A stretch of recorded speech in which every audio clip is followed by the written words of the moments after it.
Hello, everyone. My name is Ricardo Dolero. Today, I'm here with Joe Kennedy, a wildlife videographer that is an aquatic videographer more than anything. Is that correct?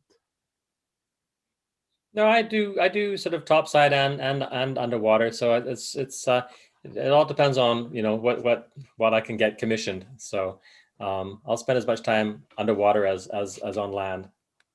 Awesome. Well, I'm currently making 3 cheetah films. So that's definitely a land-based project. wow, wow. Well, let me uh, get to know a little bit about you. What is your background and your story? Well, my background is my university education. I did a degree in zoology in science, and I followed that up with a degree in history, so an arts degree. So I was very interested in having a sort of a sort of a well-rounded sort of education, and but my real passion was always sort of wildlife and images, photography. And I originally wanted to be a sort of wildlife photographer. I thought that would be, a wonderful job, which would keep me out exploring the world and seeing new things and learning. And then, I happened to come across a David Attenborough series when it was first released called Life on Earth. This is back in the early 1980s. And I was amazed by that program. It was a 13-part story about the evolution of life on Earth. And it was one of the BBC's very first big epic series, that they had done, and had a grand sweep of perspective on the whole story of how life evolved on Earth. And at the heart of it was David Attenborough, who at the time wasn't really well known outside of the UK. And as I said, this was his first big series that had been released internationally. And so I saw that, and I thought I'd really like to go with the people who made that series. And so I wrote, sort of letters to the BBC. This is long before the time of emails or anything like that. So I sent off sort of many letters to the BBC, and they all managed to end up on the desk of the head of the natural history unit in Bristol. And he wrote me back and said, "Sure, come along for 6 months. We've got another David Attenborough series on the way, and you can come and work on that." And it was that simple. And they had me, so I went over there, and 6 months became sort of 30 years where I've been kind of working in this area. It's mostly associated with the UK. It's grown a lot since then too, the world of natural history. But at the heart of it, I was just very, very fortunate to be allowed to spend some time within the BBC, and then get trained by them, and then learn the ropes, and worked very hard. So they kept me on, doing more and more, and then I just found out what I was good at, by being able to work there. So I discovered I was a good writer. I was a good researcher. I became a director, and did a bit of filming as well. So it's kind of an interesting sort of unplanned career in some ways, because I didn't know where I would end up, but I just knew I wanted to work in this genre of wildlife filmmaking. And as you go through it, the genre changes, and different things pop up. I mean, the technology has changed enormously in the 30 years. When I started, we were working on film, and now we're working on super high resolution sort of 4K, 6K, 8K cameras that are really quite remarkable, and can outperform any film camera now. And things have evolved amazingly, and that allows us to go kind of into areas where people couldn't go before. Like, for example, underwater. When I joined the BBC, people were filming underwater with film cameras, which meant you needed a lot of light, and it was very difficult to kind of shoot anything really clearly underwater sometimes if you didn't have lights. And that was a whole sort of setup that you would disturb the creatures that you were filming as well. So people really weren't able to kind of like see, kind of capture an awful lot of what was happening underwater because of the limitations of the technology. But when video came along, and people were able to put video cameras into housings that they could take down below, then they discovered that something remarkable happened. The video really lent itself well to underwater filming, much better than film. And it looked great. it meant that also you could go to places without, you know, being encumbered by all the film cameras and the lighting systems and all the rest that one could have. And you could also spend longer underwater with a video camera rather than a 10-minute roll of film. You could have a 60-minute tape of video, and you could spend a lot of time kind of capturing behavior. And that's what people have done over the years, that they've gradually moved over to, you know, higher spec cameras that shoot on video, and you know, are really looking, you know, really capturing amazing thing. And the miniaturization is another thing that's happened now, of course. So we're getting much smaller cameras into underwater, into smaller housings, which allows us also to kind of like maneuver, you know, so much better underwater, to see things and get into places that, you know, we didn't think was possible before. And also not to disturb the animals too much either, you know, with new diving technologies like rebreathers. You know, people can go to places underwater without bubbles, and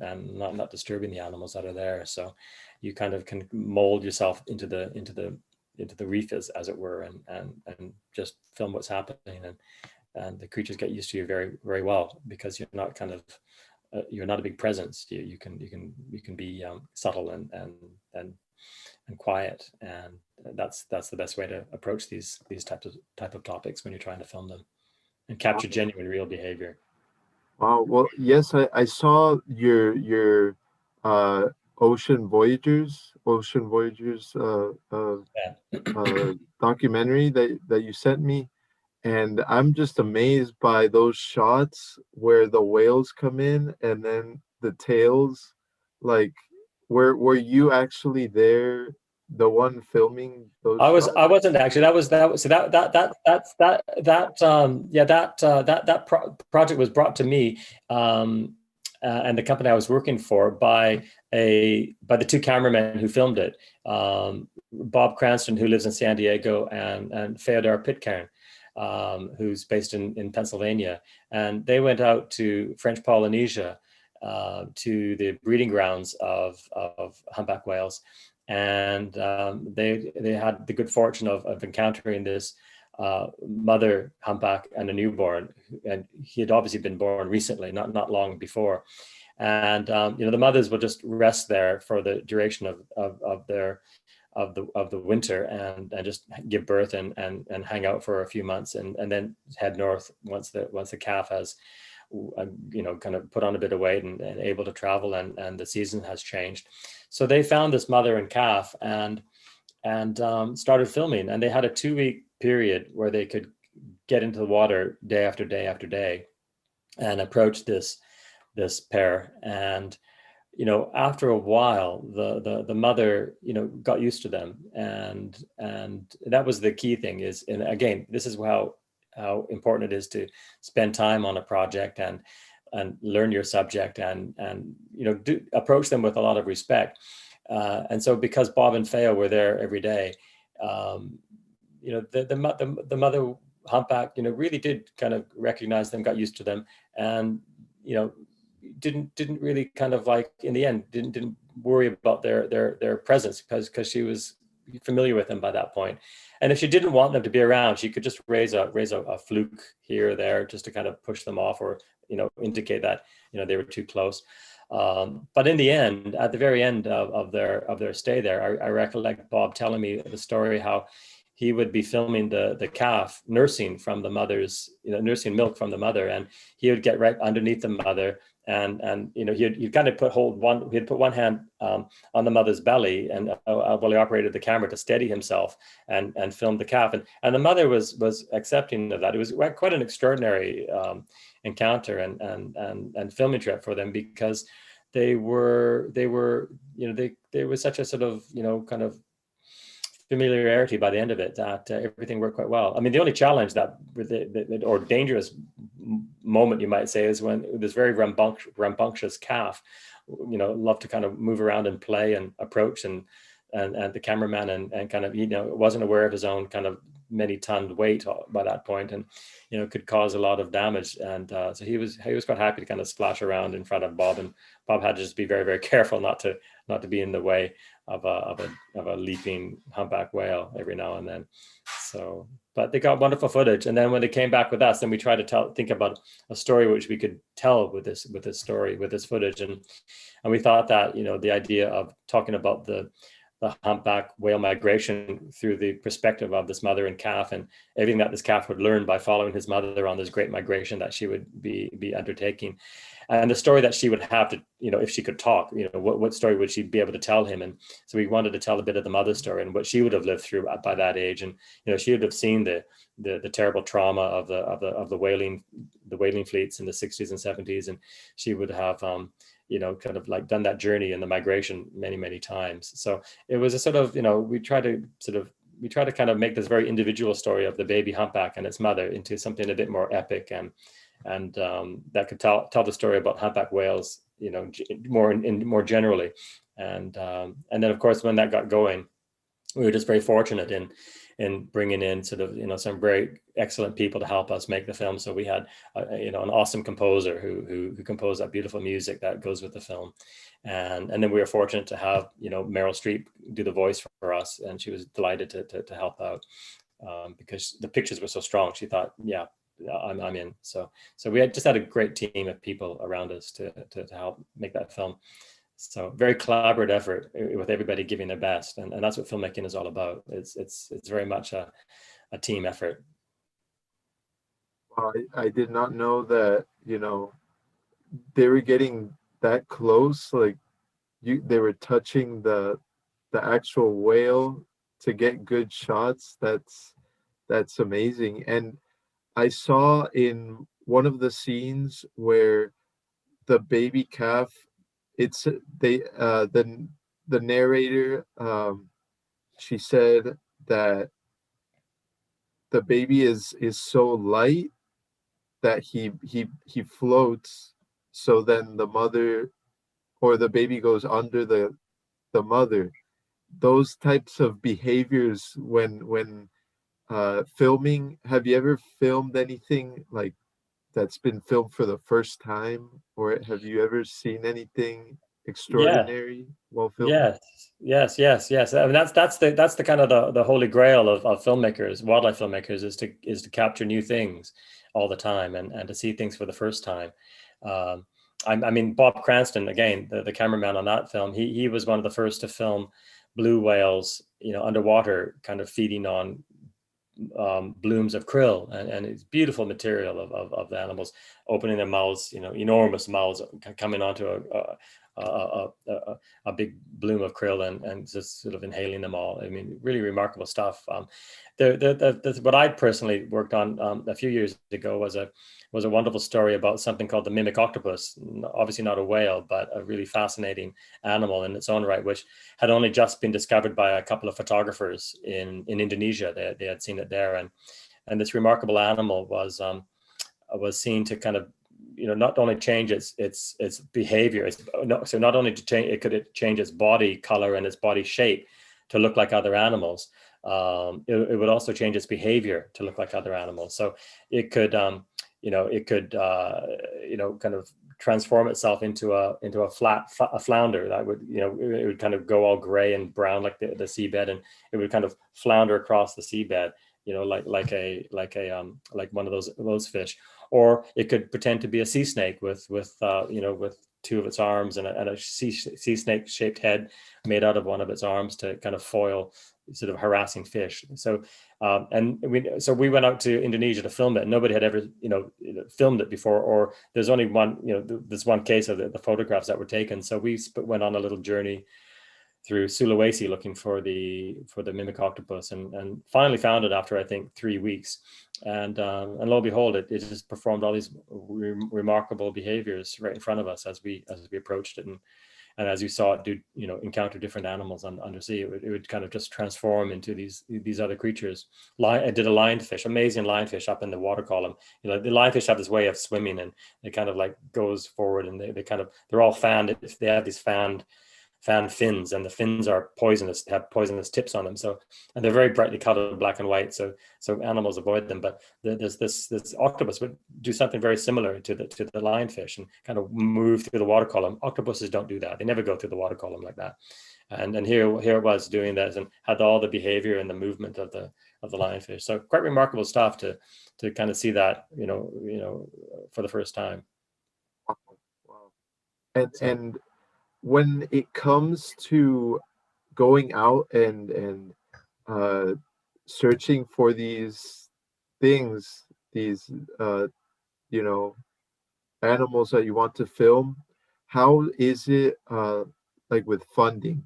How does that get funded? yeah, that's a good question. Sometimes you do it off your own back if you can, if you have the resources and the people who could get you out there. Other times it's you show, you go to broadcasters, whether it's the BBC in England or National Geographic or Discovery Channel in America, PBS, and you show them some images or clips of what you've got, and ask them to kind of fund the film, and then you make an agreement to do that. With the octopus film, for example, the mimic octopus, I went to the BBC with half a dozen photographs that the photographers had taken, and I showed them to the BBC, and they said, "Wonderful, go make a film," and I was funded straight away on the basis of those photographs. They thought they were terrific. So other cases, you just have to kind of convince the broadcasters that there's something really special there, and they'll want to be part of that. Um, Normally it normally works that way, but sometimes you go off on your own steam if you've got the option to do it. We did there's another humpback story that I've been very keen on, about humpbacks gathering together by their hundreds and hundreds and hundreds in South Africa, and that's amazing, to see that kind of gathering, and so we did that with off our own backs, just because we thought it was amazing to go and film and show people what's there. So sometimes you could take the risk and do it yourself, but I don't recommend it. Too expensive.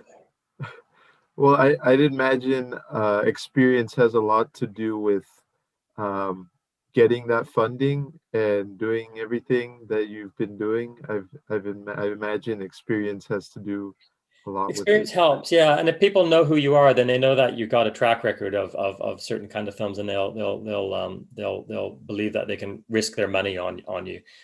That's the challenge. The hardest part is getting broadcasters to join up on a film sometimes, because they've got 99 reasons to say no and only one to say yes, and normally they will say no, and they've got many other offers that they're getting every day. So you have to have a very special story for them to want to come aboard. And but in the natural history field, much of that is about the images that you're going to show, and it's a very visual driven medium, natural history filmmaking, and behavior driven as well. So if you can kind of capture something like that, then generally it works quite well for them to join up, and audiences are always intrigued on new exciting new finds. So that's always good to see. I'll tell you another example of a story I didn't work on, but I think it's one of the best underwater films that I've ever seen. Is the story of the discovery, finally when for the very first time, when a team filmed the giant squid, the amazing giant squid that we've all heard about, but no one's had ever seen, apart from sort of dead specimens that had washed up on some beach somewhere or been caught by accident somewhere. And by the time they were brought up on a fishing line, they were dead. And just, you can see these specimens with these, 10-meter long, kind of body arms and all the rest. So, but NHK Japan, that broadcaster, and Discovery Channel united on a trip to go try to film the giant squid, and it's a wonderful film about how they kind of, the team went down and went searching and would sort of get down to very low depths to find these animals with submersibles. And I'm not sure if they were baiting or not. I think they did have some sort of bait drum or something that they used to attract the squid in.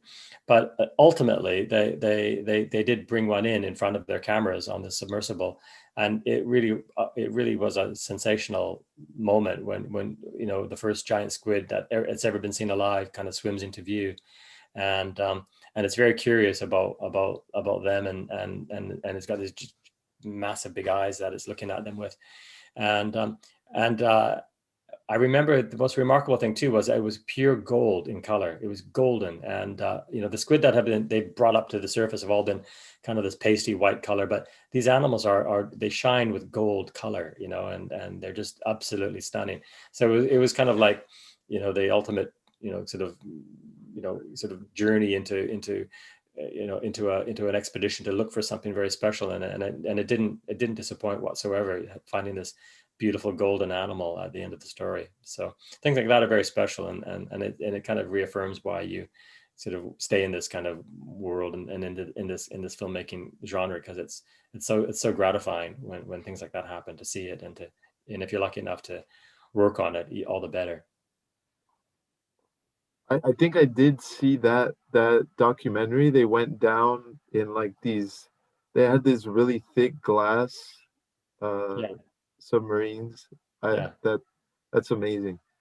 Um, well, my other question would be, in your eyes, through working in this field, have you seen any sort of effects that have come with the loss of biodiversity on our planet? Yeah, that's a massive problem, and that's the issue that I'm most concerned about, and I have been, I've just been, you can't help but feel just pure grief and sorrow at the loss, and it's everywhere. Everywhere I've been, I've seen it. Habitat encroachment by people, habitat destruction, exploitation of species through overhunting and other practices. I mean, it's a serious ecosystem crisis we're bringing upon ourselves as a result of this.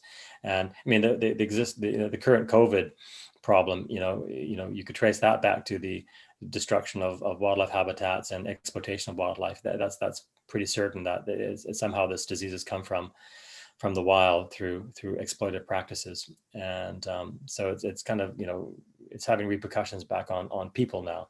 It's not just the wildlife habitats that are being destroyed. It's boomeranging back on us, and I hope that we can learn more from what's been happening now, and maybe there's a chance, but it's seriously worrisome, and you almost want to kind of like crawl under the duvet and not think about it, because it's so difficult. But I think people now know enough about what's happening to kind of want to act and do something. It's just that we have to kind of give people positive reasons and encourage them that there are solutions to the issues that are out there, and they're very complex, some of these issues, and some of the solutions can be complex, but ultimately we're all part of nature, and if we don't sort of live within our the boundaries of nature, then it will have serious impacts, for wildlife, for these ecosystems, and ultimately for people too, because we are dependent on those ecosystems.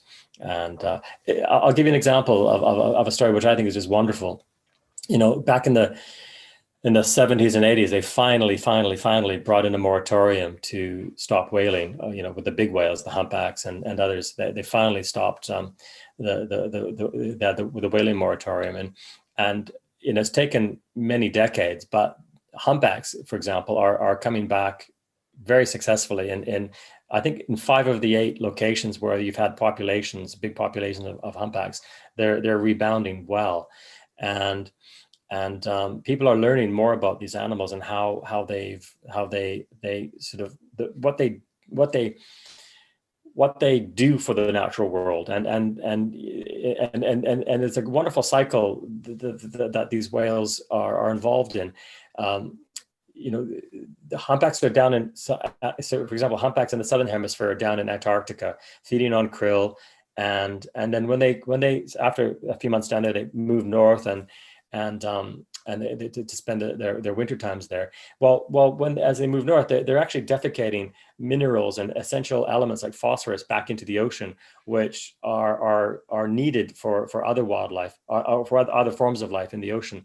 Because in the ocean, you get a lot of kind of rare, areas where you don't have a lot of nutrients for animals to live in. So they're depositing through their excrement and urine and things, these essential minerals that are and elements which are used by, for example, phytoplankton need some of these to thrive. So where you've got where you've got humpbacks, you've got the phytoplankton, and where you've got the phytoplankton, you've got zooplankton, and then that attracts fish to eat on the zooplankton, and so you've got ecosystems that are being developed and encouraged and sustained by the whales, which are kind of serving as keystone species that are shaping the ecology of these locations that they're swimming to and living in. And nobody kind of knew that until recently, that these whales are having such an impact on locations, where they're residing. And so it's kind of like a really interesting kind of positive feedback loop that you realize that we were interfering with. If we had slaughtered them and continued to slaughter them, then it's one essential role that they play that we've only just discovered. So it's things like that where you look at wildlife and you see how so much of life is interactive and interconnected, and these are classic examples of how one species can make such a difference to so much around it in the world around it, the habitat and the other species. And phytoplankton, of course, are critically important in absorbing carbon dioxide out of the atmosphere and producing oxygen. So that's a massive important role that they're playing. And of course, the whales are helping them in doing that. So it's nice to see the connections. And so by talking about the positive side of whale conservation, you can actually make it broader and deeper and explain how this is actually good for us too. If you've got a healthy ocean with phytoplankton that are taking out the carbon dioxide that we're pumping into the atmosphere and giving us a bit more of a chance at not kind of wrecking our climate. So a simple example, but it's really interesting to see that connections. I did not know that's amazing that an animal that is so large can affect the smallest little organism in the ocean. And That's when you right. hear positive things, I feel like I want to help more to grow the ecosystem instead of all of these negative things. When you hear the positives, Yeah. Yeah, absolutely. I mean, and I think people need to just to kind of, it's really important that people look around their own neighborhoods and think what they can do in their own neighborhoods, and look what's their value, and do their best to understand it. And when you understand it, you want to protect it, and then you can make some choices about how you want to live, and the world what you want to kind of the world that you want to grow up around you. What that should be. Should it be urban sprawl? Should it be more nature oriented? It's a choice that we make. But I think if we have more information about the life that's living there, then we can actually make a more informed, better choice than simply thinking that building is good and development is good and damn the consequences to the rest of nature. Especially in your field, um, filming, I'd say, is one of the best ways to make somebody learn. If people can make articles and things like that, but when you have a film, people all over the world can watch a film and be entertained, especially when you make it a story. People will feel it more than reading just an article. I think Yeah. by film is better. Yeah, the great thing about films is that good documentaries, they do entertain, but they also educate and they inform. So that's the policy of the BBC where I started. It's those three important things that they wanted to do, and it's a good thing to keep in mind as one approaches a film is, how much can it inform people of a certain topic and educate them and entertain them, and people and it's all story driven. If you tell a good story, you can build lots of information into a story. People aren't interested in facts so much and dry facts. They're interested in stories, and that's the best way to inform people is through story. And it's a powerful way of getting across some important messages. And if you can also got the visuals to do that too, then you really are. It's a very powerful device, to change people's minds, or to illustrate people, to show people what's special about a location or a species. And of course, David Attenborough was the very best at that. He's been at the top of his game for decades now, and has only gotten better and better. And so he has been the master at doing this, and I think his colleagues at the BBC have really have done an awesomely good job at that too. He's definitely like the image of nature documentaries. I agree with that. What he does so well is that he just conveys enthusiasm for the topic, and that's what I think is such a clever approach of his. He just shares his enthusiasm, and it's never about him. It's never about him. He doesn't make himself the topic of the subject of a film. He's there as our guide to the wonders of nature, but he never really makes it about himself. There's this lack of ego there, and he dresses in the same kind of like light blue shirt and the khaki trousers, and it's all about him pointing out the amazement over here and over here, and his enthusiasm shines through always, and people are captivated by that. It's simple and it's powerful, and with great pictures, it's really hard to do better than that. I completely agree. Any projects that you've been working on recently that you'd like to share? Well, I've been doing, I've been doing a killer whale project, which has been good fun.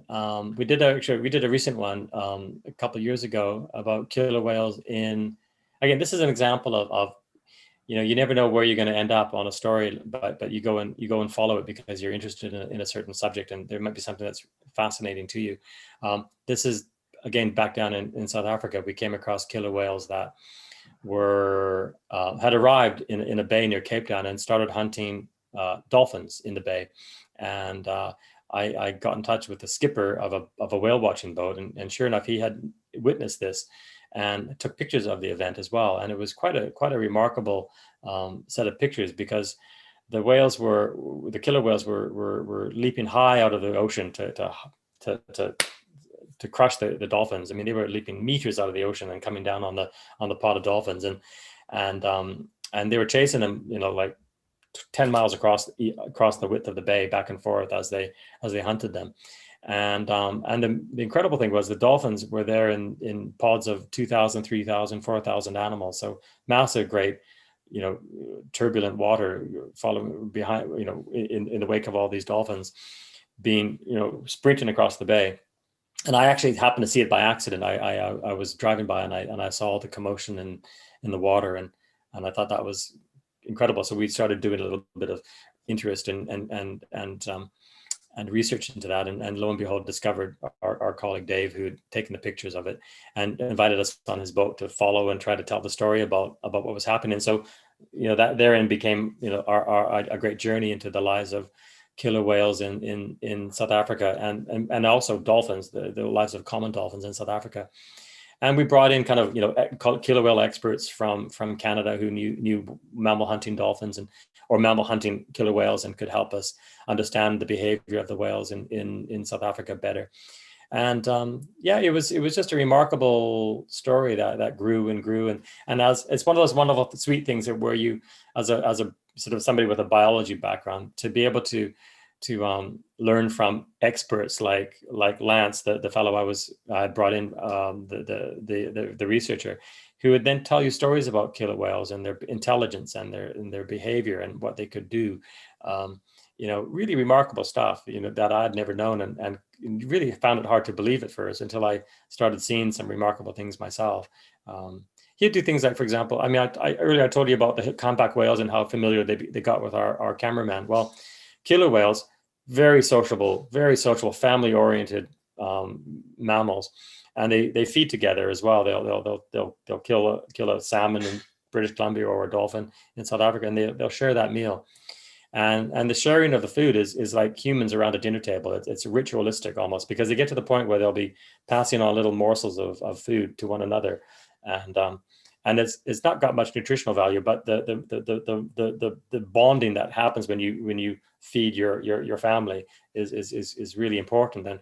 And Lance was watching them do this up in Canada, and again, they got to know him pretty well, and it got to the point where they were coming to the boat that he was observing them from, and coming out of the water and presenting him with the morsels of fish, because they considered him sort of obviously familiar enough to share their food with. So quite remarkable, smart, some thinking animals.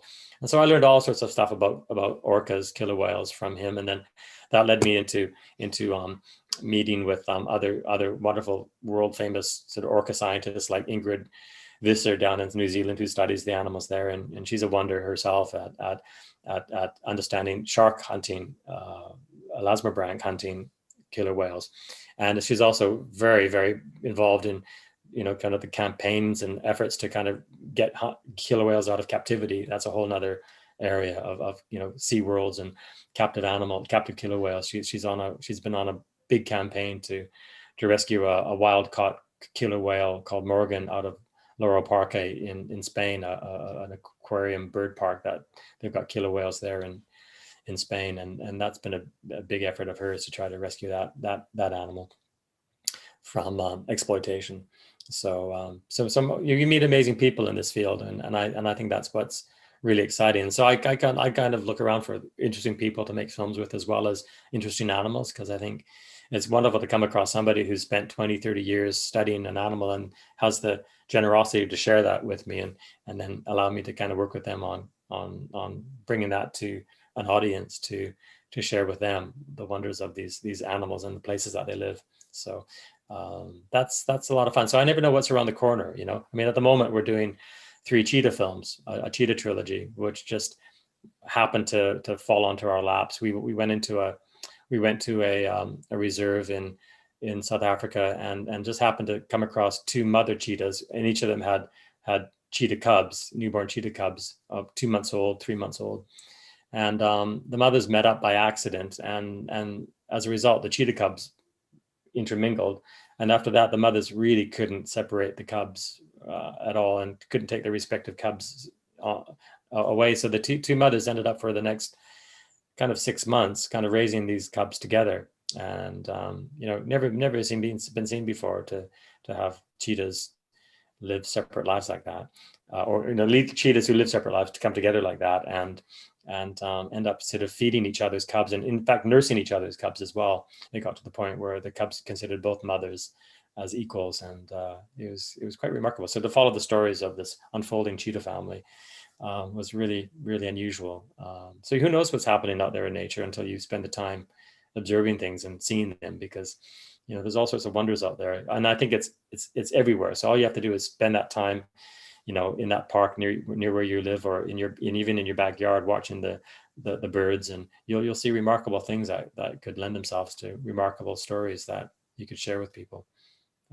And that's the fun about this business, is sharing that wonder. Again, exactly what David Attenborough has been doing for 40, 50 years.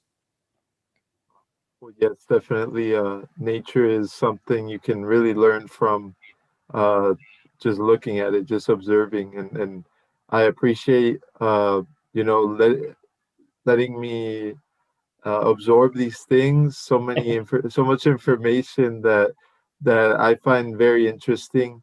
So I appreciate it very much for you allowing me to learn a little bit from what you do, and it's amazing learning these things that I imagine that going out and doing this filming is just a learning experience every second that you're there. So I appreciate it. It is. It's also very humbling, because you do tend to sort of see the world from a different animal's point of view, and you kind of see how they see the world, and it makes you it makes you less special in a sense. You don't feel that humans are so special after all. That each creature on Earth has its own extraordinary special ways of living and surviving, and it's there's a wonder about it all.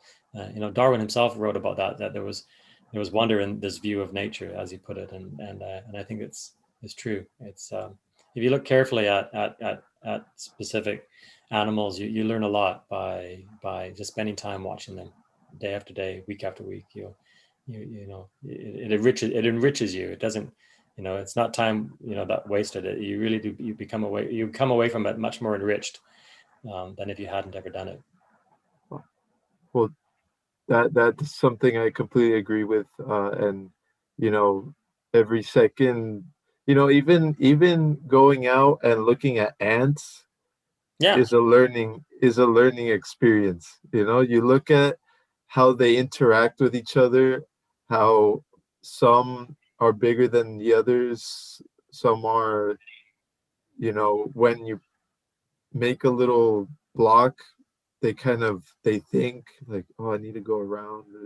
Just every animal is something else. It's and I imagine that you've encountered a lot of that. And yeah. I feel I've only barely even touched the surface, though. You know, I barely scratched the surface at all. There's so much more out there for us to see and to learn, and to, which is why we need to, you know, keep our conservation efforts strong, and work harder at them now more than ever to to preserve that, and to so that we can all celebrate it.